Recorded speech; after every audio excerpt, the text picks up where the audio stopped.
Welcome to Rev Reads. I am thrilled to have you here this morning for this interview. And I got two guys that I'm excited to talk about today. And I almost just said welcome to F3 because I'm so used to doing F3 stuff with the guys in the morning. And now I have two of the head leaders of F3 and the guys that got it rolling, Dredd and OBT. And some of you who are probably watching this video who normally just are with me for the book reviews are probably like, what is F3? What is he talking about? But we're here to talk about their book, Free to Lead, and we're going to cover what this book is about, what F3 is about. And so I hope that through this time that this will encourage maybe some guys that are watching this to plunge into F3 and experience all the benefits that come from it. And for guys that are already in F3 and are watching this, if you haven't read this book, you need to. There's a lot of great information in here, a lot of wonderful stories of how it's changed the lives of men who have been a part of F3.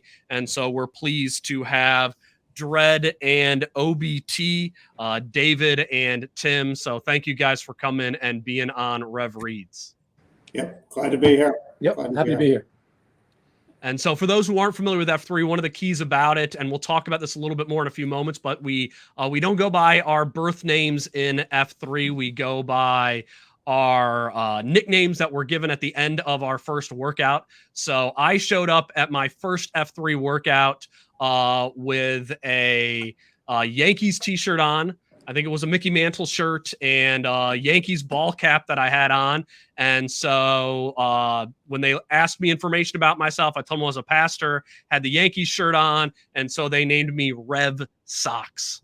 And so we are joined here also by the F3 guys, by Dredd and OBT. And we're going to go by our F3 names throughout this time, because for me, when I'm with F3 guys, I just more natural to go by their F3 names than their birth names. And so we'll be going by those throughout the interview. So first question, guys, is what's F3? Give me a basic definition of what F3 is. It's peer-led workouts for men that frequently meet in the early morning and with no training or certification required of the leaders. I'm actually reciting the core principles. Free, open to all men, takes place generally outdoors, rain or shine, is led by a participant in the workout with no training or certification required, and generally ends in something that we call a circle of trust. And we can certainly go on and further define that, although it sounds like you've experienced it as well. So, yeah. And so what are the three F's for the workout, Dredd? What does F3 stand for? Fitness is the first F, and fellowship is the second, and faith is the third F. And I wonder if you could just touch on what the faith part means, Dredd, because most often when I talk to people about F3 and I say the third F is faith, the immediate response I get is, oh, so this is a Christian thing. Sure. Well, I guess I'm a Christian as well, and OBT is, so I guess we should take that as a good thing, that people make that assumption. But it's not at all a Christian organization. It's an organization with Christians in it. It's our recognition at the very outset of this movement that what happens when you die is something that's always, at least in the back of men's minds. And the older they get and the less distracted they are by the world, the more important that becomes. It's not going to go away. So having a men's group that is devoted to staying physically fit and staying fit from a community basis with your wife and with the people around you makes little sense without addressing that third thing that men are worried about, and that's what's going to happen when I die, and what does that mean about the way I should live now? So for us, faith is no particular denomination or any particular belief system. It's really just a generalized belief in something outside of yourself. As long as you don't think that you're the king of the world or that you self-created, then you fit within our broad definition of faith. It's hard to imagine a definition any broader than we would bring it. Yeah, no, I agree with that as well. And so that's the sort of overall of F3. It's men's peer-led workouts outside. And it seems like such a basic idea, but it's spreading so fast. The guys who join it love it. They think it's fantastic. I mean, I thought F3 was the most basic and also kind of stupid sounding thing when I had guys who were coming up to me and telling me to be part of F3 for about a year before I went to my first workout and felt like I kind of needed to get tricked to come to my first one. But then why does it work so well when people come to it? Well, actually, I'll quote Dave here on this. He came up with this formulation that explained how the three Fs work together, and it was sort of we didn't figure this out before we started F3, but we reverse engineered it after the fact, and it was really that first F, the fitness piece, is what we call the magnet, right? And it's very easy to get a guy to show up for a free workout, if he's invited by another friend. Rev, probably even easier, you may have found, than inviting a guy to a Bible study, right? So you invite a guy to a Bible study, and he's like, "Oh, what's your ulterior motive? You're trying to convert me." Exactly. I'm suspicious. But you invite him to a free workout, he's like, "Okay, no money's changing hands. I'll show up and I'll work out," and that's an unalloyed good thing. And so that's kind of the magnet that pulls guys in. And then at some point during their F3 journey, and you've probably experienced this yourself, at some point, the alarm goes off and it's 4:45 in the morning, and you're going to post to a workout at 5:30, and you realize that the magnet is not so strong. But what's really getting you out there in the morning is what we call the glue, which is the fellowship. I want to see my guys. I want to know what's going on in their lives. If I don't show up, I'm not going to know the jokes that they're exchanging on Twitter or Slack later today, or the text chain, et cetera. So that's kind of the magnet and the glue. And then really the third F, the faith piece, is the dynamite, because the way we've always thought of that is once a guy is fit and once he's friended, which F3 guys tend to be, because F3 guys travel in packs and they have that fellowship, then he almost naturally, we found, wants to have an impact on the world, wants to change things and make things better. And we've seen guys do amazing things through F3. I think, we both have done amazing things with our lives through F3, which is great, but even more impressive have been all the things that guys have taken F3 into their lives and then, kind of gone out and done on their own. And that really, that dynamite is the part that makes F3, the impact of F3, so great. Its simplicity is a huge part of it. So my wife and I had lunch yesterday, and we were standing outside an art gallery, and there was kind of a modern painting, not intricate. And my wife said, "Oh, I could have painted that." I said, "That's what everybody says when they look at something that they didn't paint, right?" Yeah. I mean, that guy thought of that, and he didn't. I mean, maybe you could copy it, but you couldn't have thought of it, or you would have. And that's the way I feel about F3, is it is incredibly simple, and anybody could have done it, but we did for whatever reason. We were inspired to do it, and then we took this very easy thing and have been, with generosity of spirit, have passed it on and passed it on and passed it on. And if it were too complicated, think about it. It would be too difficult for, if we had 1,000 rules. And it was funny. We were having a leadership meeting here the other day, a Q-Source meeting, and one of the guys was talking about what we were doing the Kings. Like, what is the workout? What does it have to be? And I said, it has to be exactly what Tim and I say it is. And everyone in the world has to do it that exact way. And I said it with a very serious look on my face. The guy's like, "Wow, I didn't realize that." I'm like, "Yeah, don't let us catch you out. Let us catch you out there doing anything different. Do it exactly the way." Finally realizes that I'm kidding. Well, that's why it works, right? You have an idea, you try it. Maybe you like it, maybe the other guys like it, maybe they don't. Try a new idea, and it just keeps morphing that way. Yeah.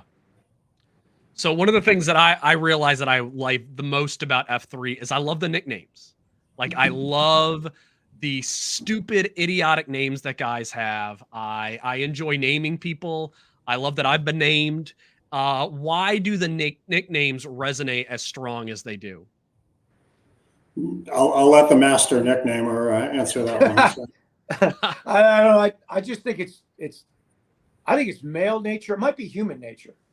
But it's certainly male nature to want to be consecrated, set apart, and accepted at the same time by the group of men.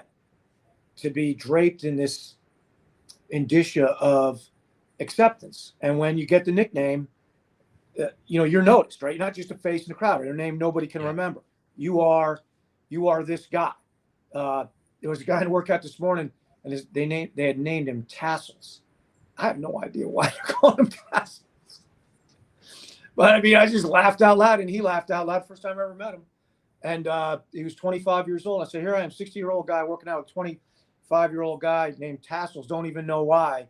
And it's part of that glue, that OBT was talking about. I mean, I think we all yearn to be individually recognized and accepted into the group. And every military does it, sports do, everywhere you go. Maybe even seminary. Maybe even they do it in seminary. Everywhere you go, men are apt to do that, right? Because it's how we show love. We had a bunch of guys in our original group here in Charlotte in the early days who had been pikas at UNC Chapel Hill, and they all had nicknames from their pika days or whatever, and some of those carried over and some of those didn't.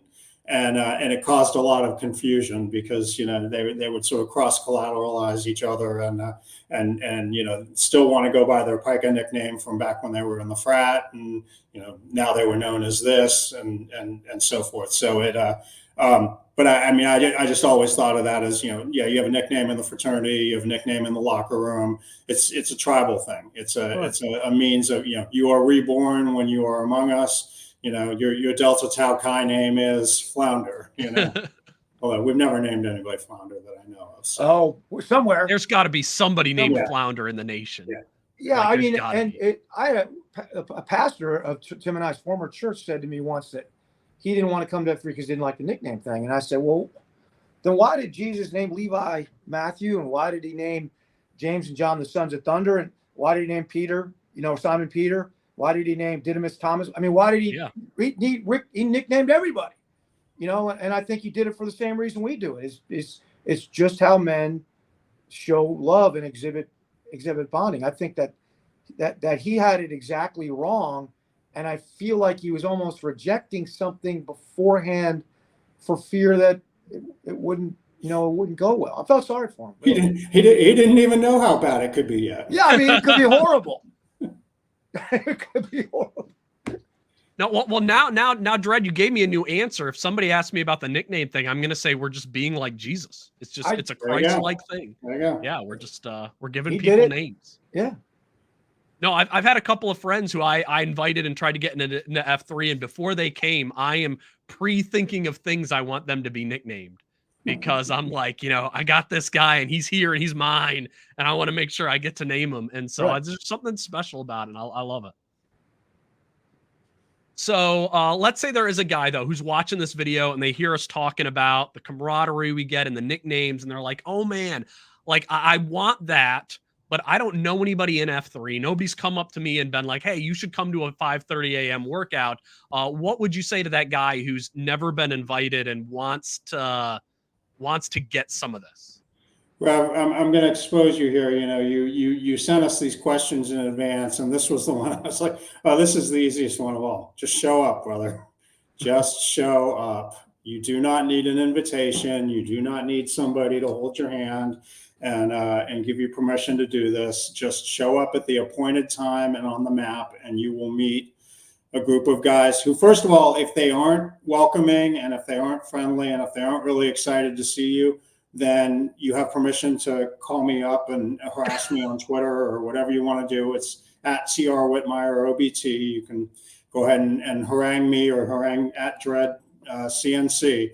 But because the rule is you can post with no invitation whatsoever, and you're going to find a group of guys who are thrilled that you're out there and are really eager to give you a nickname. That might be a little insulting, but that's okay. So somebody in New Orleans got us all F3 yard signs that we just, we put in our yard, and it's got the logo and the website. And so, he got like a couple hundred of these. And so we had them all over the place in people's yards, and, that we had them in yards for months.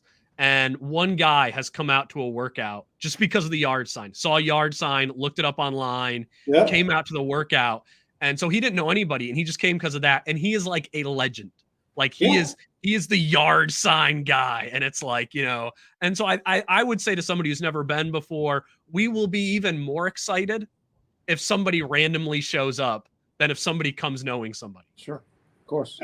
So one of the first newspaper articles that got written about F3 ran in the Charlotte Observer, and a guy showed up at a workout the day after the story ran, and Dave nicknamed him Fish Wrap because he'd read about it in the Dead newspapers.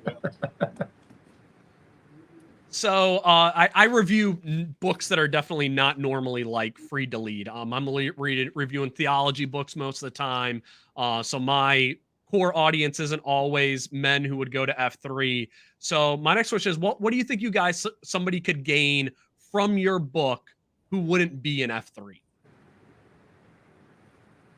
So a little pitch for somebody who's not in F3 to pick. Yeah, I guess the reason why Tim and I did it in the first place is because we were getting asked to go to different locations and to kind of give them this pitch that we had been doing here, that it started out with an email, but it expanded into probably 6 hours of stuff. And we couldn't keep up with the demand. So we decided to write it all down, or do the best we could with it. So with Free to Lead, the first one was really just, this is what it is. This is the problem that we identified, which is Santa Claus syndrome, the solution to it, which is F3. And this is the basics of how you do it. Like, you could take this book and you could start an F3 workout without anybody there. And then, Tim had a great idea a couple years ago to improve it and to get some stories from guys who had actually been impacted by it, these was nows. So that's what the current version of it is. And I would say, if a guy says, why should I read this? I would say, don't read it at all unless you're perfectly happy with your life and you're perfectly fit. You got enough friends and you know exactly what's going to happen when you die. Don't bother with it. Other than that, you might find it helpful. Yeah. Wow. This is the first time I've had an author come on here and be like, just don't read it then. Well, I think the assumption is none of us have all this together. So the other thing, and the other thing I would say is, it's not really a workout book either, right? And Dave and I went through this at some point. We got on national TV and we had a pitch from some literary agents in New York who said a publisher wanted to talk to us about maybe publishing an actual published, big publishing house version of Free to Lead. Would we work on a proposal for it? Because we had self-published this book. And we got to the end of the proposal, and they were like, okay, that's great, but where are the workout plans? Where are the scripts for the workouts? You guys need to have some sample workouts. And we kind of got into an argument with them about it, because we were like, there are no scripts. There is not a script for this. There is not a script for F3 in general, and we're not going to tell you how to run your workout. We're going to give you 5 core principles, our rules about how you have to run it, but they're pretty minimal. And beyond that, we're just going to give you these things that were helpful to us, and that we thought about after we'd already planted it and it was expanding, and go for it, plant it and see what happens. Yeah. They were like, it's almost like you guys want people just to figure out for themselves. I'm like, well, it's called Free to Lead, it wouldn't make much sense if we went the other way. Yeah, so I think that's one thing that maybe I should have leaned in on a little bit more in my review, is that this is not a workout book. You're not going to find workout plans or ideas. This is a book about leadership. And that's one of the reasons that F3 works so well, though, is that when you show up for a workout and you're not the Q, which if non-F3 people, the Q is the leader, the person who planned the workout for that morning. If you're not the leader, you have no idea what's going to happen for 45 minutes. Like, you do not know what's going to come next. They are all different. 1 year I had a workout that landed on Good Friday. And so, Good Friday, Passover. So the whole workout was planned around, the plagues in Egypt. And so I did everything around the story of the Exodus in Egypt, and all the workouts were themed that way, and the way that they went. And I doubt that anyone would ever else think of that out of all the F3 workouts I've done. So every one of them are distinctly different. It's never the same thing. And that's why it works, because you show up in the morning and You don't know if you're going to do 150 burpees, but if you knew you were going to do 150 burpees, You wouldn't you're show up. probably not going to be there at 5:30, but you don't know. And so you show up anyway. And so I think that's the genius of what you guys have done, is that everybody is free to just lead it in their own way.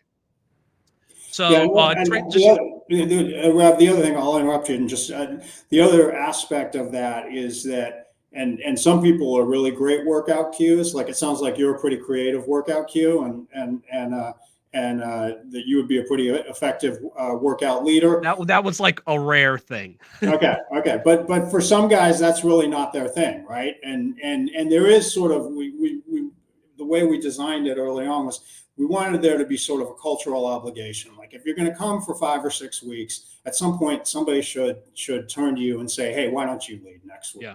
Why don't you lead this next workout? And so everybody should lead once, right? But the thing you discover is that some people are meant to lead. My partner here is one of the most natural workout leaders I've ever met, and some people are not. But the reality is, and this goes to one of your later questions, I think, we all have unique skills and gifts that God has given us, that we're uniquely talented at. And the great thing for me about F3 has been that you can give this gift to somebody and it can mean a tremendous amount to them in their life, but I'm not charging you any money for this, right? Yeah. But when I don't charge you any money for that, that gives me the ability to then ask you to, actually, what you really can give me is a piece of yourself, and a piece of that makes you unique and gifted, and you can lead in your own way. And I'm gonna tap your leadership skills in this other way that is going to help me grow F3, help us get it out to more men, help us build a website, help us get the word out in some way. So that ability, the fact that commerce has never been involved in this, has made us actually able to grow the movement in a way that we would not have been if we'd been charging people for it. All right, so thinking of guys in F3, who would you say is your target audience for reading this book? Who should read Freed to Lead out of the men who have been to an F3 workout? Men who've already been? Yeah. So I think anybody who's interested in becoming more deeply involved, so if you really want to understand what it is you're passing on, I think that would be the type of guy that would benefit the most. Because we have all levels of participation, probably like church, right? People that come, there's creasters, and there's people that maybe come once a month, but they don't really speak to anybody, And then there's the guy that wants to be on the outreach commission, and then there's the guy who wants to be a deacon, right? And then at each level, you would go more deeply into scripture, or if you got a book of common prayer or whatever it is, you would dive more deeply into those documents to have a better grasp of the foundational principles. So if a guy really wants to be a leader in F3, and we say all men are, it's an organization of leaders, not an organization with leaders. If you really want to be one of those leaders, this is a book that will accelerate your understanding of what we're doing. And we hope because of that, it would be instrumental to that. And we would recommend that you would read it. Yeah, no. Yeah. Okay. Great answer. Yeah, no, that's what we're looking for. So if you want to get deeper into F3, this is the book you got to read. So in the book, let me, sorry, Rev, I was going to throw out something. I don't even think I told OBT this. I've had this happen more than once, where I'm wearing an F3 shirt or something like that, and say some females, some ladies, or like I'll see them at the Starbucks or something. They'll say, "Hey, you do F3?" I say, "Yeah." So what's your name? I tell them, and they said, "Oh my God, you the guy with OBT who wrote that book?" And I said, "Yeah." And I said, "Wow, is your husband?" She goes, "No, I read it." And every time that happens, I have a moment of, how did you get past the 7th page of the book? Because we consciously wrote that to men. Yeah. I've asked a couple women that, and they said, "Well, I just kind of want to understand my husband better, or what he needs better." So I guess that'd be a corollary to what I answered before, is that in addition to men who are in it, if there's a man who could benefit from it, and he's reticent, right? There's something causing him to procrastinate. This might help him take that next step forward. So that I throw that out as well. Yeah. No, thanks for sharing that. No, I'm surprised by the women who've read through the book. Like I would not have. Shocking every guessed that. time. Yeah, every time. It's shocked. Have either of your wives read the book? My wife's read it. My wife read it because she helped us edit it. So. Oh, okay. It was pretty ragged before that. Yeah, Tim, we should probably go about destroying the old versions of it because the new version is so much better. And the old version's cover every once in a while triggers an old Marine. You know, we got to be careful. Yeah. With the old red cover. So well, yeah, it's got the old Iwo Jima on it, you know, and it triggered some guys who didn't understand what we were saying. Yeah, so I should also say, yeah, there's a first edition of this. This is the second edition cover. So if you see the red cover edition of it, this one is much better than that first edition one because it's written better. You guys upped your editor game a little bit for whoever helped you work on that. And the stories are a huge improvement of the second edition. So you guys have what, I think 12 stories in the second edition, 10 or 12. What story didn't make the book that you guys were like, oh, I wish I could have included this one? Oh boy. You put me on the spot there because I'm having to go back. I mean, really, we had a guy. The one that really killed me to cut out was we got a guy here in Charlotte named GOP is his F3 name, and we had some other ones that played on the same themes of what he was doing. And the way I did this was I went to the guy. I knew we wanted to do a second edition. I knew we wanted to include some stories of how F3 had impacted guys' lives, and I had 6 slots that I was like, okay, I know who I want to write these. And a couple of them were guys who were just super talented writers. A guy named Matt Crossman out of St. Louis, his nickname was Ralph. Seth Brown, Bono out of Greenville, North Carolina. Hoff out of Wilmington, North Carolina. Who I just knew were talented writers, and I wanted to have them write. Slaughter, who's the current Nantan, I knew I wanted him to do one.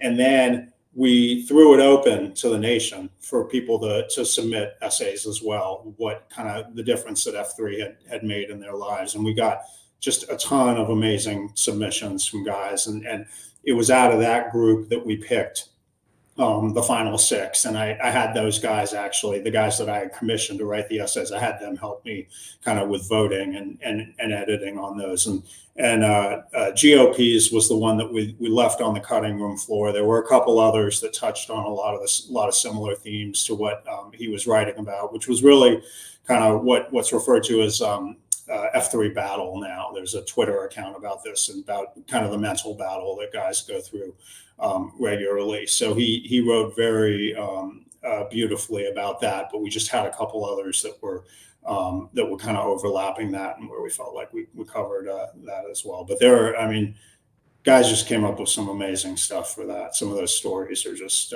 they're at once heartbreaking and incredibly inspiring as well. So. Yeah, no, thanks for sharing. And so, yeah, that's one of the amazing parts of this book is just you get to see guys' lives that are, practically changed and molded by what happens in F3. So it's great to see it changing guys and impacting lives. Toward the end of the book, you talk about something called D2X. And Dredd, could you share with us a little bit what you mean by D2X? Yeah, so that was kind of an outgrowth of something I was going through at the time. It was a realization that men who have tremendous impact in their community are really usually kind of narrow in their focus. They don't try to be all things to everybody. And I could see it unfolding in F3. Some guys really good at, queuing a workout. Other guys are really good at what we used to call spreadsheeters, right, Tim? Spreadsheeters, like just keeping track of stuff and keeping up with people's money. And it was just, I started to realize that everybody has like a different gift, a spiritual gift or a different skill set. And that was their dolphin. And we chose that word because the way a dolphin looks when it's swimming, it's happy, it's making those dolphin noises, it's born to swim. Whereas a man can swim, he's a mammal too, but he doesn't have a blowhole, doesn't have that natural doesn't have the skin, a man looks like he's in agony when he's swimming, right? I mean, because he's a mammal in water, right, where you're not supposed to be. But for some reason, dolphin, born to swim. So that idea of having this thing that you do better than, not only it's a thing you do the best and better than most people do it, and that God has equipped you with that to serve. Now that's the dolphin. The daffodil is the people who you are hardwired to serve with that dolphin. So, the idea, I love everybody equally, it's not so. We're drawn to different kinds of men or women for different reasons. And you get caught up in this, like, you don't care enough about the homeless or whatever. Some guys have a heart for the homeless and some guys really don't, and figuring out where your heart is, who you really want to serve, or you're hardwired to serve. And instead of saying, well, gee whiz, I got to get out of my comfort zone and go do something else, is actually counterproductive. You'll be much more impactful by staying in that D2X and driving hard in that, because that's where you're going to have the most impact. So that's one of the things about F3 that's a little bit counterintuitive, right? I mean, that's not what the world would say, but that's what we say. And that's led guys, as part of being free to lead, is like, lead the way you want to lead. If you want to start a workout in a homeless shelter, start a workout in a homeless shelter. If you want to teach Hispanic kids English, immigrants, because you just love them and you want to do that, and you're a good teacher, do that. And F3 is backwards, like Tim alluded to it before. We don't make the rules and then to send them down. We look for the ideas and find a way to inspire people to use their ideas and help them to do whatever they're gonna do, whatever they're hardwired to do. So that's the idea behind the D2X.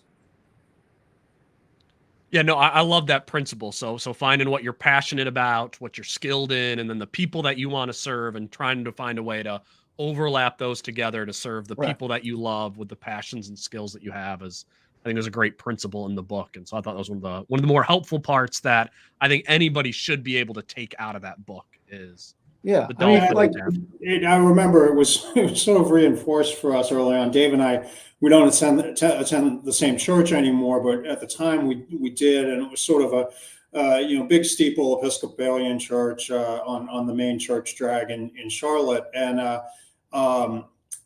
they knew that we had success with this little workout group that we'd started, but we were constantly sort of accosted by people who were saying, hey, that's really great what you guys are doing with F3, but like, can you solve the bullying problem with young men in high school? Can you solve anorexia in teenage girls? Can you solve, this problem or that problem? You guys clearly have the solution. And we would sort of shrug our shoulders and go like, that's not really where our hearts are. Our hearts are on serving these adult men that we've rounded up and empowering them to then go out. And there's surely going to be someone among those adult men whose heart is set on, solving anorexia or bulimia, or is set on curing teenage bullying or whatever. And if we give them the power to go do that inside their particular spiritual gift, then we've done our job, because we've given them a platform for doing that. No, the connections of F3 is probably one of the best parts about it, because all of a sudden you have this network of men that you would have never expected, and then you can have different capabilities come into your life that you never realized that you were there. And it also breaks sort of the boundaries that I think we might naturally have between, viewing a pastor a certain way because he's a pastor, or a doctor a certain way because he's a doctor. Well, in F3, none of that happens. Like, somebody by their F3 nickname, you don't know them by their career level or their standing in society. And so it allows you to connect a lot more intimately with people that you might normally have a dissonance with because of what you guys do in life. And so it allows a lot more capability of connecting with guys in unexpected ways for service and to reach out to the community. I actually think it helps men even in their jobs, because some jobs you think of as, well, everybody's this way or that way. And I mean, like Tim has a gift of compassion. If you ever go visit somebody sick in the hospital, it's him. He just exudes compassion. And I'm like, I am so uncomfortable. I don't know why. I just don't have it. And It made him really uncomfortable when he had to visit me in the hospital a couple months ago. So, imagine that. Well, I was actually thinking of remember a guy had a heart attack early on here? He had a stroke. A stroke. And you made me go. And I didn't want to go. I was like, why don't you take that? You did not want to go. I didn't want to go because I know how I am. I don't know, and I thought, I'll bet you there's pastors like that. I'll bet you there's pastors who can give a great sermon, but, that part of the job is incredibly difficult. And one of Tim and I's former pastors, I just saw Verdery the other day, by the way, Tim, he told me when he retired, he's Episcopalian pastor. I said, man, I bet you're going to miss sermonizing because I would get up. I mean, in the middle of the sermon, they said, well, Dredd, why don't you give the rest of the sermon? I'd be like, okay. I'm going to jump to a different book, but we're going to go ahead. I mean, that is my gift. Right. And so I said that to Verdery. I said, man, you must be missing. He goes, that's the best thing is I never have to get up in a pulpit again. I said, you were a pastor for 40 years and you didn't like it. He goes, no, I was in agony every single time. Wow. Isn't that wild? Yeah. Yeah. Every single time. And, I'm an attorney and there's parts of my job that come very naturally and dovetail in that. There's things I just hate and am bad at. And I've come to see it kind of like, one man plants, the other man waters. They each have the same purpose, but they'll each be awarded according to their own labor. I've kind of come to see it that way. The legal profession is very bad about saying every lawyer must have these skills. And instead of saying, well, how about teaming up with guys that have a skill you don't have? It's pretty good, to do it that way. And I'm sure Tim does it because he does all this coaching and consulting. And I'm assuming he does point that out, that, if you find guys to lock shields with who have the skill that you don't have, I mean, that's not the sum of the parts, man. That's dynamism, that's teamwork on steroids. So I think that's one thing we learned and hopefully have been effective in passing on to other men for not just use in their, their workout groups, but in their businesses and their families or wherever. I'll add something to that actually that I've come to it in the course of my professional career over the last 5 years. And Dave alludes to, I'd consult to CEOs and leadership teams at a number of different organizations around the country. And a story I tell all the time, which is illustrative of this and actually features Dave, is just the notion that we're not all hardwired for certain things. I certainly was not a very natural public speaker when we started F3. I was not necessarily comfortable getting up in front of a crowd, but I had to do so, and I had to be better at it. He, of course, lives and breathes to speak to groups and to be in front of a jury, and could go. He could deliver a closing summation and one after the other, and lead a workout in the same day, and it would never tire him. It would never exhaust him or whatever. I will go and do a 2-day strategic planning session for a leadership team at a company. And I'll do an afternoon and then I'll do the next morning. And that night, the leadership team will be going out to dinner and I'll be like, no, I'm going back to the hotel room. I need to rest. I need to recharge, whatever. Because that's not something that charges my batteries the same way it charges his. But I've gotten better at it and I've learned to do it because I had to do it for F3 because F3 was a project that was immensely important to me in my life. And so it was worth it to me to expend the energy to be a better public speaker, to be better on stage, to be a better, potential podcast guest, all of those things. And I'm never ascended to his level of naturalness at it, but it is a testament to if you have something that animates you and really motivates you in your life, it can be a tremendous motivator to get you to be better at something. So.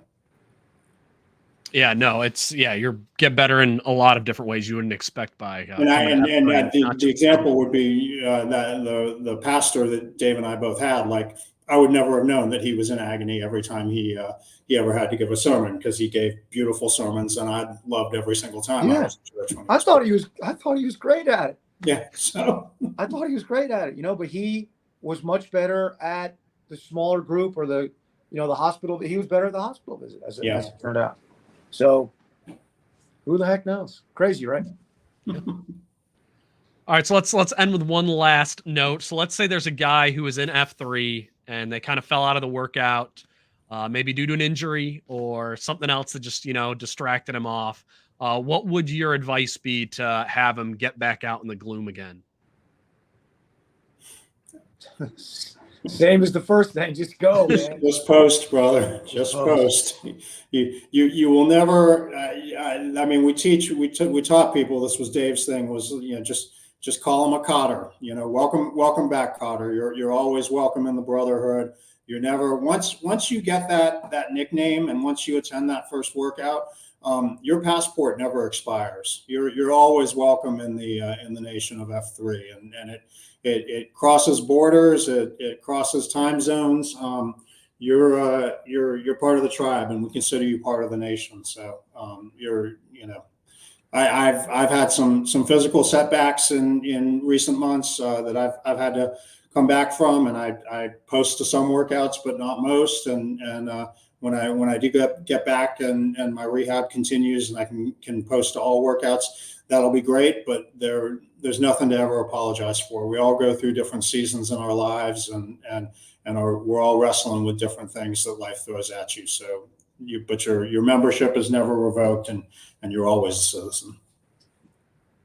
I got nothing to add to that. That was beautiful. I agree 100%. Yeah, no. So if you haven't been back to F3, if you're a member, please just come back, join us, work out with us. We would all love to see you. I am slowly working back up from a broken ankle, so I'm kind of there and then not there, because after I go and run or post, I need a couple of days to like let that ankle do whatever it does right now at this weird stage of it being healed but not all the way back yet. I hope you didn't break the ankle in the course of the 7 plagues of Egypt. Oh no, I broke it in the dumbest way possible. Like the workout was over and we were running back to the flag, and I just stepped off a running path and, you know, turned it and broke it. So yeah, workout was over, jogging back to the path, and yeah, just one small misstep and out for a few months. So, but trying to make the way back and slowly coming to workouts as often as I can. But we want to see as many men as we can at F3. Again, the book that we've been talking about is Freed to Lead. And so grab a copy of it. It's a great book on leadership. It is not a book that's just listing out, you know, proper technique to do a push-up or a burpee. It's not about any of that stuff. It's really about leadership in F3. If you're a member of F3 and you want to get deeper into the group, this is a perfect book for you. If you are in a position where you need to lead men, I think this is an ideal book to teach you how to lead men, to get them passionate about what they're doing and what they need to do. So highly recommend Freed to Lead. I read so many books that I can rarely get to a book twice. But this is a book I've read twice, read the first edition, read the second edition. So great job, guys. I really appreciate your work. You've read it more than OBT and I have read it. That's not true. OBT, I got to give him full props. I mean, he did all the work on Free to Lead too. I didn't do anything. So I want to make sure that is made clear, because it sounded like a little bit like I had something to do with it, and I didn't. And his work on it has been incredible, and I'm really glad that he had the inspiration to do it. So I'm then going to take my copy and I'm going to cross off the names and switch around. No. And I'm going to put OBT. Well, and the corollary to that is that he really wrote the bulk of the original first edition, and I sort of inserted a few things there. But it's been a labor of love for both of us, and it's always an honor to talk about it and to. I think the biggest thing for me has been, I think Dave would agree in this, is just that it's been that thing that, you know, a guy can hand to another guy and they can get a deeper understanding of what this crazy thing is. And it just spreads the movement that much further. And, you know, things like talking to you, you know, the New York Times article from last fall, the Good Morning America exposure, all that stuff just gets the word out more and draws more people into this hat, and the movement grows, and it's awesome to see. Well, thank you, Dredd and OBT. I appreciate this time. And if you are interested at all about looking into F3 and you haven't been invited to one, go to f3nation.com. The lists of all the location, the workouts, you'll find it all on there. If you're in the New Orleans area, f3nola.com. It's the best F3 region. We got the best stuff down in New Orleans. So this is the place. This is the new heart of F3. It's New Orleans. What more ridiculous things can I say about our group? No, stir that pot. Go. Best gumbo in all of F3. Yep. Yeah, we'll take that. No, we got some wonderful eating attached to our workouts. Sometime we just recently had one of our CSOPs, our completely stupid and utterly pointless, was a race day where we ran 6 5Ks, and it was a pig roast in the midst of all the 5Ks. So we got good food down here. So there you go. Awesome. All right. So thank you again, guys. And again, the book is Freed to Lead. Grab a copy of it. And thank you for watching Rev Reads. And if this is your first time watching the channel, I would love for you to subscribe and stay up to date on the latest book reviews that I do, as well as author interviews. Have a blessed day. Thanks for watching.